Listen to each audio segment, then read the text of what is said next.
یا اس کی آنکھوں میں دھند تھی؟ اب تو سارے فرق ختم ہو گئے تھے۔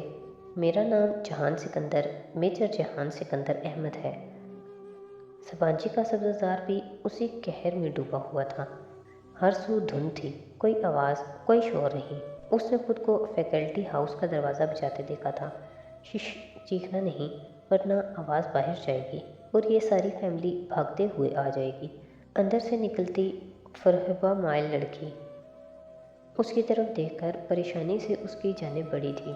وہ کیا کہہ رہی تھی حیا سن نہیں پا رہی تھی، بس اسے اپنی آواز کسی گہری کھائی سے آتی سنائی دی۔ میرا سامان پیک کروا دیں انجم باجی۔ اچھا، تمہیں نہیں پتا تھا میں کپادوکیا میں ہوں؟ حالے اس کے بیگ کی زپ بند کرتے ہوئے کچھ کہہ رہی تھی۔ انجم باجی اس کے جوتے رکھ رہی تھی۔ وہ بس ساکت سے صوفے پہ بیٹھی سر جھکائے بے آواز رو رہی تھی۔ تھوڑی سی کاٹن لا دو فارمیسی سے، کان میں ڈالنی ہے۔ اپنے ٹرالی بیگ کو ہینڈل سے گھسیٹتی وہ اتاترک ایئرپورٹ کے دروازے سے اندر داخل ہو رہی تھی۔ بے جان قدم، بے سوچ نگاہیں۔ پتہ ہے حیا، تم کب اچھی لگتی ہو؟ جب تم خاموش رہتی ہو۔ وہ شناسا سا لڑکا تیزی سے اس کی طرف آیا تھا۔ وہ اس کو پہچانتی تھی مگر سمجھ نہ پا رہی تھی۔ وہ بول رہا تھا کچھ۔ عبدالرحمن بھائی نے کہا تھا آپ سے مل لوں، کہیں آپ کو کچھ مدد کی ضرورت نہ ہو۔ آپ بہارے گل کو لے کر چلی گئیں، میں بہت پریشان تھا۔ یہ ممی نے بھجوائے ہیں آپ کے لیے۔ وہ کوئی پیکٹ اس کی طرف بڑھا رہا تھا۔ میری لغت میں 2 بجے کا مطلب ہوتا ہے 1:55۔ آفیسر اس کو لیپ ٹاپ ہینڈ کیری میں اٹھانے کا کہہ رہے تھے۔ اس نے خالی خالی نگاہوں سے اسے دیکھتے لیپ ٹاپ اٹھا لیا۔ اب کسی چیز سے کوئی فرق نہیں پڑتا تھا۔ مجھے کچھ بھی ہو جائے، مر جاؤں، گرفتار ہو جاؤں، جو بھی ہو، تم واپس گاڑی تک جاؤ گی بس۔ جہاز کی کھڑکی سے نیچے بہت دور باسفورس کا سمندر نظر آ رہا تھا۔ نیلی چادر، سفید جھاگ اور ان سب پہ چھائی دھند۔ پھر بھی اس نے آنسو نہیں پہنچے۔ وہ ترکی سے ہمیشہ روتے ہوئے جاتی تھی، اسے اس دفعہ بھی روتے ہوئے جانا تھا، مگر کون جانے کہ اس دفعہ کا غم سب سے بڑا تھا۔ وہ آنکھوں پہ بازو رکھے لیٹی رہی۔ دفتن دروازے پہ دستک ہوئی۔ اس نے آنکھوں سے بازو ہٹایا، اسی طرح لیٹی رہی۔ دروازہ کھلنے کی آواز آئی اور پھر چلتے قدم۔ آنے والے نے آگے بڑھ کر کھڑکی کے پردے ہٹائے۔ اسے بند آنکھوں سے بھی سورج کی روشنی چھن کر خود پہ پڑتی محسوس ہو رہی تھی۔ حیا، اٹھ جاؤ بیٹا، طبیعت کیسی ہے؟ اس نے سبین پپو کی آواز سنی اور پھر بیڈ کی پائینتی کے پاس دباؤ محسوس ہوا، جیسے وہ ادھر بیٹھ گئی ہوں۔ بخار اترا تمہارا؟ انہوں نے جھک کر اس کے ماتھے کو چھوا۔ حیا نے بازو آنکھوں سے ہٹایا اور خالی خالی نگاہوں سے ان کو دیکھا۔ شانوں پہ دوپٹہ لیے، بال کیچر میں باندھے وہ ویسی تھی، پرسکون، صابر، ٹھنڈی۔ میں ٹھیک ہوں۔ وہ کوہنی کے بل ذرا سی اٹھی، نکاہت پژمردگی، جیسے جسم میں جان ہی نہ رہی تھی۔ اور یہ تمہارے پاؤں کو کیا ہوا ہے؟ نتاشا کہہ رہی تھی کہ نئی بینڈیج لا رہی ہے۔ یہ بینڈیج تو بالکل خراب ہو گئی ہے، انہوں نے ہولے سے اس کے پیر کے انگوٹھے کو چھو کر کہا، جس پہ لگی پٹی اب پرانی اور خستہ ہو چکی تھی۔ حیا تکیے کے سہارے بیٹھی انہیں دیکھتی رہی۔ جہان تمہارے ساتھ تھا؟ انہوں نے نرمی سے پوچھا۔ جب سے وہ آئی تھی اتنی بیمار ہو گئی تھی کہ پھپھو سے باقاعدہ بات اب ہو پا رہی تھی۔ اس نے گردن اسبات میں ہلائی، گلے میں آنسوؤں کا پھندا پڑنے لگا تھا۔ پھر وہ اور اس پھر کے آگے سارے خواب ختم ہو جاتے تھے۔ اس کی آنکھیں ڈبڈبا گئیں۔ میں نہیں جانتی پھپھو، ہم ساتھ تھے، وہ کہنے لگی تو آواز بہت بوجھل تھی۔ اس رات آسمان پہ بادل تھے اور چاند نہیں تھا، تارے بھی نہیں تھے۔ وہ آگے جا رہا تھا، میں نے اسے روکنا چاہا، منع بھی کیا، مگر اس نے میری نہیں مانی۔ وہ چلا گیا اور پھر وہ رکی اور پلک جھپکی تو آنسو رخسار پہ لڑکنے لگے۔ پھر پتہ نہیں کیا ہوا، مگر وہ واپس نہیں آیا۔ کمرے میں چند لمحوں کے لیے بوجھل سی خاموشی رہی۔ پھپھو کے چہرے پہ وہی سکون، وہی ٹھہراؤ تھا۔ کیا اسے اسی وقت واپس آنا تھا؟ نہیں، اس نے کہا تھا کہ آنے والے منگل کو وہ آ جائے گا، تو ابھی منگل آنے میں کچھ دن ہے نا، وہ آ جائے گا۔ تم فکر کیوں کر رہی ہو؟ حیا نے نفی میں سر ہلایا۔ وہ نہیں آئے گا، وہ مشکل میں ہے۔ میں نہیں جانتی وہ ٹھیک ہے یا نہیں، مگر وہ مشکل میں ہے۔ شاید زخمی ہو، شاید گرفتار ہو، اور شاید اس سے آگے فکرہ ٹوٹ گیا، دل بھی ساتھ ہی ٹوٹ گیا۔ اگر اس نے کہا تھا کہ وہ آئے گا تو وہ ضرور آئے گا، مجھے پورا یقین ہے۔ انہوں نے جیسے دلاسا دیتے ہوئے اس کے ہاتھ کی پشت کو تھپکا۔ وہ بھیگی نگاہوں سے ان کا پرسکون چہرہ دیکھتی رہی۔ میں سمجھی تھی کہ آپ میں اور مجھ میں بہت فرق ہے پھپھو۔ آپ صبر سے انتظار کرنے والی عورت ہیں، مگر میں چیزیں اپنے ہاتھ میں لے کر جہان کے ساتھ چلنے والی عورت ہوں۔ لیکن اب مجھے لگتا ہے کہ تکلیف ہم دونوں کے حصے میں برابر آئے گی۔ آپ ظاہر نہیں کرتے اور میں چھپا نہیں سکتی، بس یہی فرق ہے۔ بے یقین نہ ہو بیٹا، اللہ سے اچھا گمان رکھو، اچھا ہی ہوگا۔ انہوں نے نرمی سے اس کا ہاتھ دباتے ہوئے کہا۔ وہ سر بھی نہ ہلا سکی، عجیب بے یقینی ہی بے یقینی تھی۔ دروازہ ذرا سی دستک کے ساتھ کھلا۔ پھپھو اور حیا نے ایک ساتھ اس سمت دیکھا۔ نتاشا دروازے میں کھڑی تھی۔ حیا بدقت پھیکا سا مسکرائی اور آنسو ہتھیلی کی پشت سے صاف کیے۔ حیا، کیا تم اٹھ گئی ہو؟ میں تمہارے لیے بینڈیج لائی تھی، وہ خراب ہو چکا ہے، اسے اتار دیتے ہیں۔ نتاشا رسان سے انگریزی میں کہتی ہوئی اندر آئی اور چھوٹا سا باکس بیڈ پہ حیا کے پیروں کے پاس رکھا۔ پھپھو اس کو جگہ دینے کے لیے اٹھ گئیں تو وہ وہیں پھپھو کی جگہ پہ بیٹھ گئی۔ کیا ہوا تھا حیا پیر پہ؟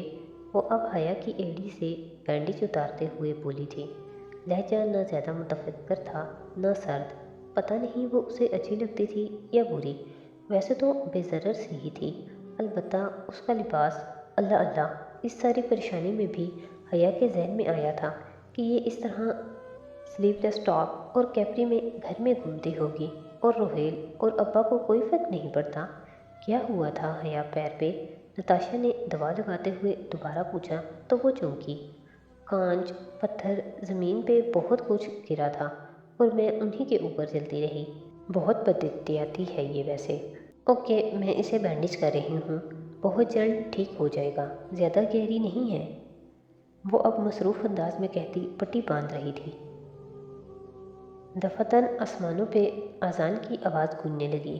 پھپھو جانے کے لیے اٹھ کھڑی ہوئیں۔ اس نے انہیں نہیں روکا، اس کے پاس روکنے کے لیے کوئی جواز نہ تھا۔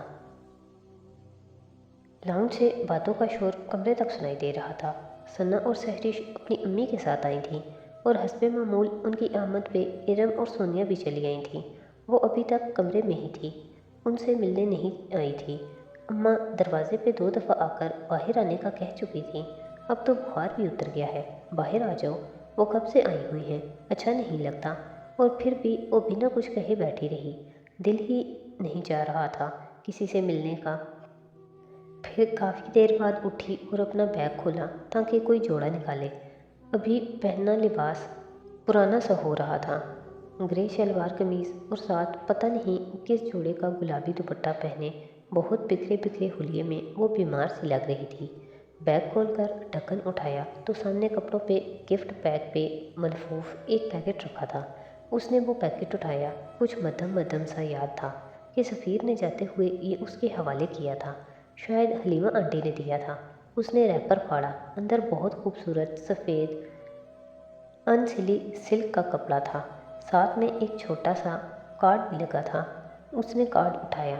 حیا کے لیے بہت دعاؤں کے ساتھ، تم ہمیشہ پوچھنا چاہتی تھی کہ تمہارے ساتھ فلائٹ میں عثمان نے سامنے بیٹھی ترک عورت سے کیا کہا تھا تاکہ وہ تم سے فرینک نہ ہو سکے، تو میں تمہیں بتائے دیتی ہوں۔ انہوں نے کہا تھا کہ ہم میں سے ایک نے ایک ایسی ڈش کا آرڈر دیا ہے جس میں انڈین سٹائل کی تلی ہوئی پیاز بھی شامل ہے، اور بات یہ ہے کہ حیا ترک عورتوں کو تلی ہوئی پیاز سے سخت الرجی ہے، لیکن آف کورس وہ صرف اس لیے ایسا کرنا چاہ رہے تھے تاکہ کہیں اجنبی سے بے تکلفی سے تمہیں نقصان نہ ہو۔ ہم اپنے دوستوں کا بہت خیال رکھتے ہیں، فقط حلیمہ اور عثمان